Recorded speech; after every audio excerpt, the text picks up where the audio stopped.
बिस्मिल्लाहिर्रहमानिर्रहीम। अस्सलाम वालेकुम बच्चों, मेरा नाम अकबर अहमद हुसैन है। और आज से जो है हम लोग पीएचपी लारावेल की सीरीज़ जो है वो स्टार्ट करने जा रहे हैं। पीएचपी लारावेल बेसिकली हमारे पास एक बैक एंड डेवलपमेंट फ्रेमवर्क होता है। और इसके बारे में आने वाले लेक्चर्स में आपको फर्दर और ज़्यादा इंफॉर्मेशन वगैरह मिलेगी। तो सबसे पहले हम इसको स्टार्ट करते हैं, इसके बाद मैं लेटर ऑन आपके सामने इसका एक सिंपल सा कोड जो है, मैंने एक वेबसाइट बनाई थी कॉमर्स की, वो मैं आपके सामने एक्सप्लोर करके दिखाऊंगा। और मेरी कोशिश यही होगी कि वो मैं वेबसाइट आपको स्क्रैच से बनाना सिखाऊं। लेकिन उसके लिए यही होगा कि आपको मेरे लेक्चर्स जो हैं कंप्लीट देखने होंगे, बार बार उसको रिपीट करके देखना होगा। और तभी जाके आपको जो है ये लेक्चर अच्छे तरीके से समझ आएंगे। और अगर आपको पीएचपी नहीं आती, अगर आपको प्रोग्रामिंग बिल्कुल भी नहीं आती, तो आप लोगों ने बिल्कुल परेशान नहीं होना, क्योंकि मैं आप लोगों को बिल्कुल बिगिनिंग से चीज़ें सिखाऊंगा। ऐसे समझें कि आप ए बी सी से आप प्रोग्रामिंग सीखेंगे। तो बच्चों, जो पीएचपी लारावेल होती है, इसमें सबसे पहले मैं आप लोगों को जो चीज़ बताने जा रहा हूँ, वो जो हमारे पास होती है बैक एंड डेवलपमेंट। हमारे पास बच्चों तीन किस्म की डेवलपमेंट होती है। एक होती है हमारे पास फुल स्टैक डेवलपमेंट, एक होती है फ्रंट एंड डेवलपमेंट, एक होती है बैक एंड डेवलपमेंट। तो अभी जो मैं लेक्चर्स बना रहा हूँ वो बेसिकली बैक एंड डेवलपमेंट के हैं। लेटर ऑन मैं फ्रंट एंड डेवलपमेंट के भी लेक्चर्स बनाऊंगा, जिसमें हमारे पास C S S, H T M L, JavaScript, Bootstrap और रिएक्ट आ जाती है। तो उसके भी लेक्चर्स में जैसे जैसे मुझे टाइम मिलेगा तो मैं लेक्चर्स भी बनाना स्टार्ट कर दूंगा। तो बच्चों, सबसे पहले what is back end development. तो बैक एंड डेवलपमेंट क्या होती है कि back end development refers to the server side of a web application and everything that communicates between the database and the browser. यानी कि जो आप सर्वर साइड पे, जो आप प्रोग्रामिंग सर्वर साइड पे लिखते हैं वेब एप्लीकेशन की, जिससे आपका ब्राउजर जो है आपकी डेटाबेस के साथ कम्युनिकेट करता है, वो आपकी बैक एंड डेवलपमेंट में आती है। अब इसमें मेन फोकस क्या होता है कि किस तरह करके आपकी साइट वर्क करती है, उसमें डाटा किस तरह स्टोर करती है, मैनिपुलेट किस तरह करती है, रिट्रीव कैसे करती है। तो ये हमारे पास बैक एंड डेवलपमेंट में आता है। अब की कंपोनेंट्स क्या होते हैं बैक एंड डेवलपमेंट के, तो एक उसमें आपका सर्वर होता है। और हम लोग यहाँ पे देखेंगे कि हम अपना सर्वर बना के ही बेसिकली हम ये बैक एंड प्रोग्रामिंग करेंगे। और एक आपके पास डेटाबेस होता है कि जहाँ पे आपने अपना डाटा जो है स्टोर करना होता है, बाद में आपने इसको एक्सेस करना होता है, व्यू करना होता है। सर्वर क्या होता है, इसमें ये होता है कि the computer that runs the back end of a web application, it processes client request, server data and perform computation. होता क्या है बच्चों कि आपका सबसे पहले क्लाइंट जो है वो एक रिक्वेस्ट भेजता है, क्या कहते हैं, सर्वर के पास। सर्वर उस रिक्वेस्ट को रिस्पॉन्ड करता है। तो सर्वर क्या होता है, एक किस्म का आपके पास कंप्यूटर होता है जो कि सारी इन चीज़ों को क्या कर रहा होता है, मैनेज कर रहा होता है बैक एंड में। और इसके बाद दूसरा कंपोनेंट इसमें हमारे पास आता है डेटाबेस का। तो डेटाबेस क्या होता है कि store all the data for the application. Common database जो होती है वो आपके पास आ जाएगी। माई एसक्यूएल आ जाएगी, एसक्यूएल लाइट आ जाएगी, एसक्यूएल सर्वर आ जाएगा, या पोस्टग्रेस आ जाएगा। तो मैं यहाँ पे जो आपके सामने डेटाबेस यूज करूंगा वो होगी हमारे पास जो है क्या कहते हैं, माई एसक्यूएल। अच्छा, अब ये कुछ रोड मैप होता है। रोड मैप का पर्पस क्या होता है कि आप लोगों को बताना है कि आप इनमें से कोई भी अगर लैंग्वेज आप यूज़ करते हैं तो वो आपको बैक एंड डेवलपमेंट में फैसिलिटेट करेगी। मिसाल के तौर पे मैं पीएचपी का जो एक वर्जन है, पीएचपी का एक फ्रेमवर्क है, लारावेल है, तो मैं इसको यूज़ कर रहा हूँ यहाँ पे इस बैक एंड डेवलपमेंट की सीरीज में, जो कि आपको हेल्प करेगी लॉजिक्स बनाने के लिए सर्वर साइड के लिए। इसी तरीके से पीएचपी के और भी फ्रेमवर्क्स होते हैं, सिम्फोनी है, कोऑर्डिनेटर है। तो जिस पे जो इस टाइम पे मार्केट में ज़्यादा इन है वो हमारे पास लारावेल है। इसी तरीके से आपके पास पाइथन है। तो पाइथन में क्या होता है, आपके पास पाइथन में आपके पास दो फ्रेमवर्क्स हैं, जेंगो या फ्लास्क, जो कि आप बैकएंड में यूज़ करते हैं। इसी इसी तरीके से जावास्क्रिप्ट में एक एज अ फुल स्टैक के तौर पे इमर्ज हुई है, जिसमें जो इसके बैक एंड में नोड जो है वो आप यूज़ करते हैं। फ्रंट एंड में आपके पास नेक्स्ट जेएस है, व्यू है, रिएक्ट है। सेम आपके पास ये रूबी एक है जो बैक एंड में यूज होती है। जावा जो है इसका एक फ्रेमवर्क है, स्प्रिंग बूट, तो वो आपको हेल्प कर सकता है। इसी तरीके से सी शार्प में आपके पास A S P dot net है, जो कि आप बेसिकली बैक एंड डेवलपमेंट को मैनेज करने के लिए यूज़ करते हैं। अब बच्चों, क्योंकि मेरा जो मेन फोकस था वो है लारावेल पर है, जो मैं ये सीरीज भी बनाऊंगा वो आगे सारी की सारी लारावेल पे होगी। तो लारावेल क्या होता है बच्चों? Laravel is a popular open source PHP framework. Open source का मतलब क्या होता है कि इसमें कोई भी आके अपने लिहाज से कोड की मॉडिफ़िकेशन कर सकता है, इसमें चेंजेस कर सकता है और ये जो फ्रेमवर्क है यूज़ हो रहा है आजकल वेब एप्लीकेशन डेवलपमेंट में। आजकल लारावेल से ये भी हो रहा है कि आपके पास आप डेस्कटॉप एप्लीकेशंस भी बना सकते हैं और पीएचपी ने इतना ज़्यादा इस पे वर्क हो रहा है पीएचपी में कि पीएचपी की भी जो है मोबाइल ऐप के लिए नेटिव ऐप वो भी जो है ना स्टैक इसी में आ रहा है। अच्छा, इसमें जो एक और पॉइंट होता है वो हमारे पास होता है कि ये फ़ॉलो क्या करता है, ये फ़ॉलो करता है एमवीसी पैटर्न। इसको मैं जब आने वाली क्लासेस होंगी इसमें जब हम व्यूज़ के पढ़ेंगे, हम कंट्रोलर्स को पढ़ेंगे, मॉडल्स बनाना सीखेंगे तो वहाँ पे मैं आपको उसको और ज़्यादा मैं एक्सप्लेन कर दूँगा। बेसिकली ये जो जितनी भी आजकल की लैंग्वेजेज़ हैं ये एमवीसी फ्रेमवर्क पे काम करती हैं। मॉडल व्यू कंट्रोलर पे व्यू होता है कि जो आपने यूज़र को अपना डाटा क्लाइंट जिसके साथ इंटरैक्ट कर रहा होता है। मॉडल ये होता है जो आपका डेटाबेस होता है, कंट्रोलर ये होता है कि जहाँ पे आप लॉजिक्स क्रिएट करते हैं कि किस तरह करके आपने मॉडल से डाटा जो है, वो आपने व्यू में आके शो करवाना होता है। तो ये जो है, ये एक एमवीसी का जो पैटर्न है, जो कि लारावेल जो है फ़ॉलो करती है।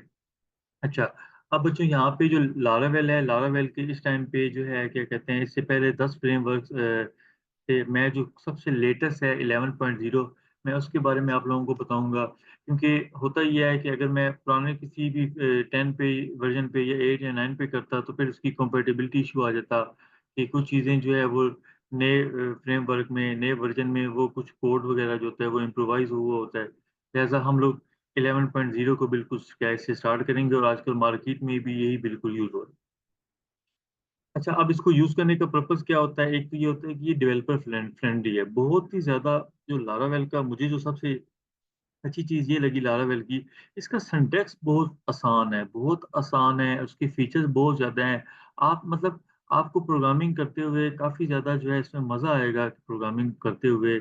आप कहेंगे कि लारावेल तो बहुत ही आसान है। इसके बाद इसका सेकंड होता है रोबस्ट इकोसिस्टम है कि इसमें आपके पास जो है जितनी भी कॉम्प्लेक्स एप्लीकेशन हो आपके पास टूल्स और लाइब्रेरीज़ हैं कि जो उसको इतना ज़्यादा बिल्कुल आसान बना देती हैं। फिर इसकी कम्युनिटी बहुत स्ट्रॉन्ग है कि अगर आपके पास कोई भी है क्यूरी है, आप अगर सर्च करना चाहें तो आपको लारावेल की कम्युनिटी बहुत ज़्यादा मिलेगी। तो वहाँ से आपको बहुत ज़्यादा गाइडेंस हो जाएगी। इसके अलावा इसमें मॉडर्न फीचर्स आ रहे हैं, किस तरह करके आपकी जो वेब डेवलपमेंट है, उसको और ज़्यादा मैं अपडेट किया जाए, मॉडिफ़ाई किया जाए और प्रोडक्टिव बनाया जाए। तो ये बेसिकली हमारे पास होती है लारावेल 11 के कुछ जो हैं यूज़ेज़ हैं। अच्छा, अब इसकी हिस्ट्री आ जाते हैं, वर्ज़न के बारे में मैं बता दूँ। तो जो इसका पहला वर्ज़न था वो 2011 में रिलीज़ हुआ। जो करंट वर्ज़न है वो 11 है, जो कि मैं आपको बता जिस पे मेरी लेक्चर्स आएँगे। पीएचपी का ही ये फ्रेमवर्क है और बनाने वाला कौन था? टेलर ऑटवेल था और जैसे-जैसे वर्ज़न्स आ रहे हैं इसमें नए-नए फीचर्स जो हैं ऐड होते जा रहे हैं। अच्छा, अब तो ये जो लेक्चर सीरीज़ है, मेरे लेक्चर्स के देखने से आपको क्या फ़ायदा होगा? एक तो आपको पता चल जाएगा कि आपके राउट्स कैसे बनते हैं, व्यूज़ क्या होते हैं।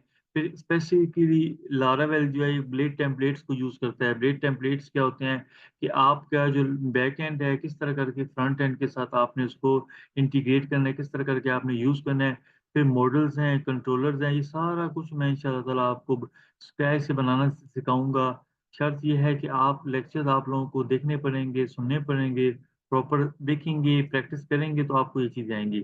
डेटाबेस का एनवायरनमेंट सेटअप करना, इसके लिए मैं एलोकेंट ओआरएम मॉडल्स को यूज़ करूँगा। फिर मैं आपको माइग्रेशंस के बारे में बताऊँगा, मिडलवेयर्स के बारे में बताऊँगा। फॉर्म्स बनाना सिखाऊँगा, एपीआईज़ बेसिकली आप इसलिए लिखते हैं कि आपने अगर तो मोबाइल ऐप के साथ आपने अपना डैशबोर्ड को रिलेट करना है, तो आपको फिर क्या करना पड़ेगा, आपको एपीआईज़ लिखनी पड़ेंगी।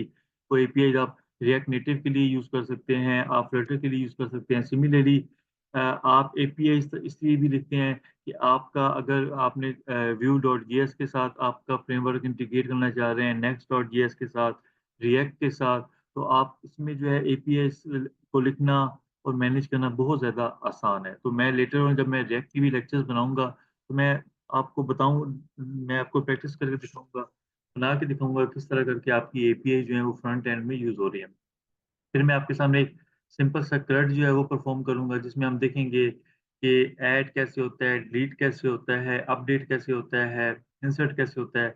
तो ये चीज़ें वगैरह हम देखेंगे करंट में। और आखिर में मैं एक रेस्टोरेंट मैनेजमेंट सिस्टम भी आपको बनाऊँगा बिल्कुल स्क्रैच के साथ। तो ये चीज़ें जो हैं, ये कुछ टॉपिक्स जो हैं हम लारावेल में हम कवर करेंगे।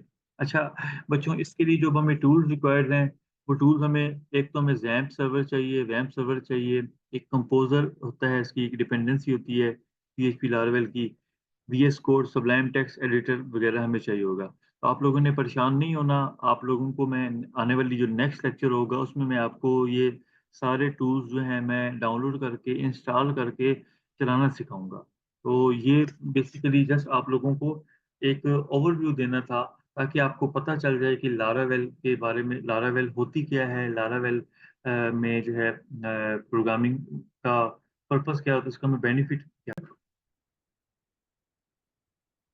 अच्छा बच्चों, अब हम आ जाते हैं, देखते हैं कि इसका कोड, क्योंकि हमारा मेन पर्पस ही यही है कि हम लोगों ने जो है प्रोग्रामिंग सीखनी है। तो हमारा जो नेक्स्ट वीडियोस में मैं आपको बताऊंगा जैम कंपोजर वगैरह। तो अभी देखें कि यहाँ पे मैंने सीम जैम रखा हुआ है। इसके बाद मेरा जो यहाँ पे फोल्डर होगा वो मेरा एच टी डॉक्स है, और यहाँ पे मैंने डिफरेंट प्रोजेक्ट्स बनाए हुए हैं। तो मैं आपको एक आध प्रोजेक्ट जो है वो दिखा दूँ। ये मेरा प्रोजेक्ट था, और यहाँ पे जाके मैं ऐसे करता हूँ कि मैं CMD को ओपन कर लेता हूँ। तो ये मेरे CMD को मैंने ओपन किया, तो अभी मैं आपको यहाँ पे CMD ओपन हो गया। यहाँ पे आप लिखेंगे कोड डॉट, कोड के बाद स्पेस देके डॉट करके और एंटर करें, तो मेरा VS कोड ओपन हो जाएगा।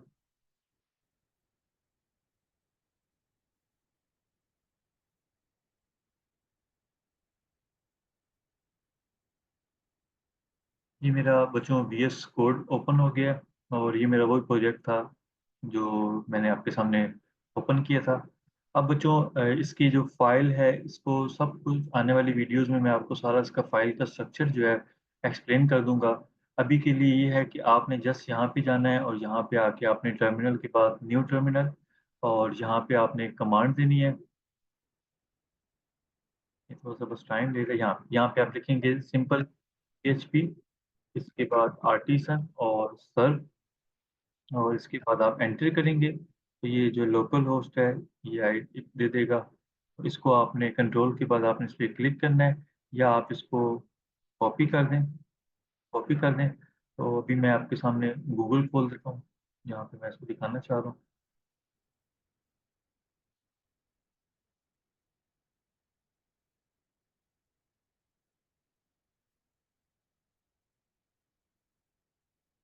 ये मेरे पास गूगल, और यहाँ पे मैं इसको पेस्ट करता हूँ, और मैं इसको ये रन करता हूँ। तो ये बच्चों मेरा, हम लोग, मैंने एक स्पेशल ब्रांच इंफॉर्मेशन सिस्टम बनाया हुआ था। तो ये मेरे पास क्या हो गया, ये मेरा लारावेल के थ्रू मेरा जो इंडेक्स पेज है, ये मेरा क्या हो गया, हिट हो गया। तो ये आज की हमारी एक सीरीज थी। अगर इसमें आप ज़्यादा है तो मैं आपको उसमें जो क्या कहते हैं, फोन कर लेते हैं। तो ये मैंने एक डैशबोर्ड बना के दिया था, स्पेशल ब्रांच इंफॉर्मेशन सिस्टम है। तो ये सारे का सारा जो है PHP लारावेल में है, और इसकी जो फ्रंट एंड है वो हमारे पास जो है क्या कहते हैं CSS HTML जावास्क्रिप्ट की हुई है। तो आने वाले टाइम में जब हमारी लारावेल की सीरीज कंप्लीट हो जाएगी, मैं लारावेल में ही आपका इसमें एक जो मेरा स्टैक है लाइव वायर का, उसको मैं लेके आपको जो है आगे एक्सप्लेन करूंगा, कि जिससे वो एक फुल स्टैक है, जिससे आप फ्रंट एंड और बैक एंड दोनों को मैनेज कर सकते हैं। तो ये हमारा पहले वाला क्लास का लेक्चर था लारावेल का। उम्मीद है आप लोगों को अच्छी समझ भी आ गई होगी। तो ये सारी इसमें जो चीज़ें हैं आगे क्लासेस में सारी एक्सप्लेन करूंगा, ये राउट्स वगैरह क्या होते हैं। और अगली क्लास में मैं आपको जैम्प भी डाउनलोड करना सिखाऊंगा, मैं आपको कंपोजर भी डाउनलोड करना सिखाऊंगा, VS कोड भी, और इनको आपस में कैसे एक लिंक करते हैं, वो अगली लेक्चर में हम इंशाल्लाह ताला वो भी सीखेंगे। तो आपसे यही रिक्वेस्ट है कि आप चैनल को सब्सक्राइब करें, चैनल को लाइक करें, और आगे जो है अपने दोस्तों के साथ भी इसको शेयर करें। तब तक अपना ख्याल रखिएगा। Thank you so much.